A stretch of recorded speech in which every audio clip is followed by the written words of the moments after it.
शिरढोण इथला आदित्य बंडगर हा 18 मार्चपासून अचानक बेपत्ता झाला होता।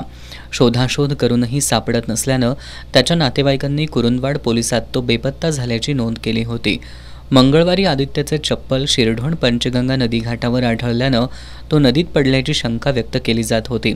त्यानंतर रेस्क्यू फोर्सच्या जवानांनी 4 दिवस बोटीच्या सहाय्यानं पंचगंगा नदीपात्रात शोध मोहीम राबवली, मात्र आदित्यचा ठावठिकाणा लागला नाही। ड्रोनच्या सहाय्यानेही शोध घेण्यात आला।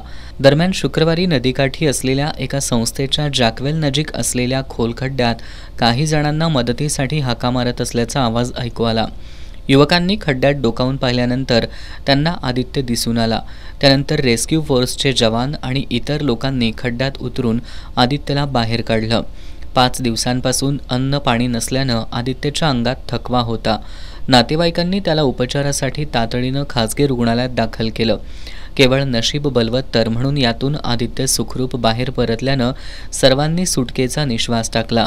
या शोध मोहिमेत प्रदीप ऐनापुरे, हैदर अली मुजावर, नितेश भणकोरे, निशांत गोरे यांनी परिश्रम घेतले।